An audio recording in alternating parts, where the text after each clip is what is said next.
I'm not the only kid who grew up this way, surrounded by people who used to say that rhyme about sticks and stones, as if broken bones hurt more than the names we got called, and we got called them all. So we grew up believing no one would ever fall in love with us, that we'd be lonely forever, that we'd never meet someone to make us feel like the sun was something they built for us in their tool shed. So broken heartstrings bled the blues, and we tried to empty ourselves so we'd feel nothing. Don't tell me that hurts less than a broken bone. That an ingrown life is something surgeons can cut away, that there's no way for it to metastasize. It does.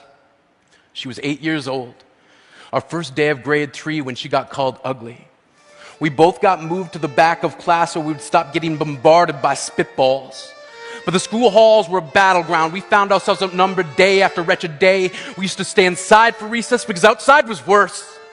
Outside, we'd have to rehearse running away or learn to stay still like statues, giving no clues that we were there. In grade 5, they taped a sign to the front of her desk that read, "Beware of dog."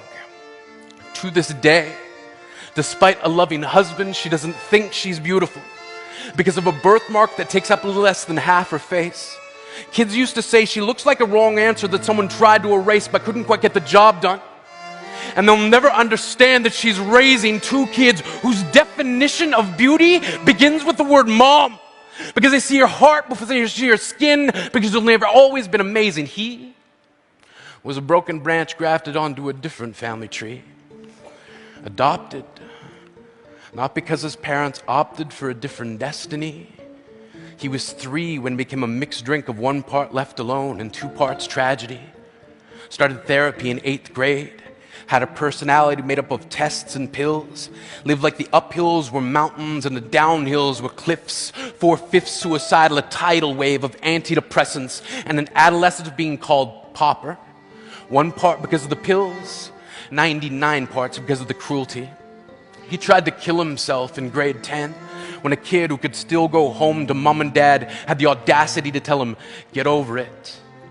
As if depression is something that could be remedied by any of the contents found in a first aid kit. To this day, he is a stick of TNT lit from both ends, could describe to in detail the way the sky bends in a moment before it's about to fall. And despite an army of friends who all call him an inspiration, he remains a conversation piece between people who can't understand. Sometimes being drug-free has less to do with addiction and more to do with sanity. We weren't the only kids who grew up this way. To this day, kids are still being called names. The classics were, "Hey stupid," "Hey spaz." Seems like every school has an arsenal of names getting updated every year. And if a kid breaks into school and no one around chooses to hear it, they make a sound. They're just background noise from a soundtrack stuck on repeat when people say things like, "Kids can be cruel." Every school was a big top circus tent.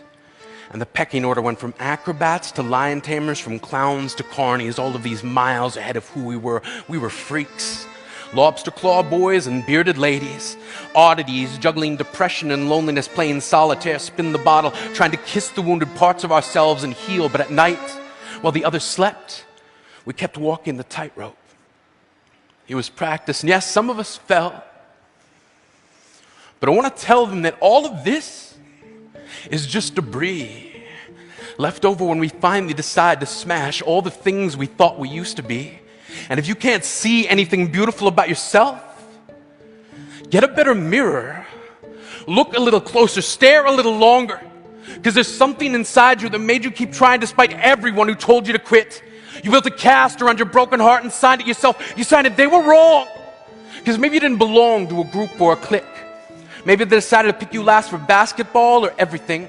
Maybe you used to bring bruises and broken teeth to show and tell but never told. Because how can you hold your ground if everyone around you wants to bury you beneath it? You have to believe that they were wrong.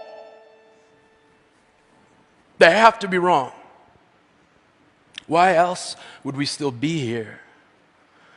We grew up learning to cheer on the underdog because we see ourselves in them.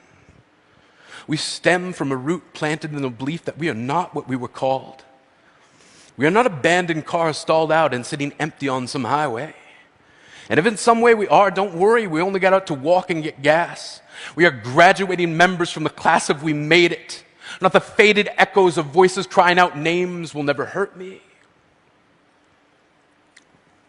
Of course, They did. But our lives will only ever always continue to be a balancing act that has less to do with pain and more to do with beauty.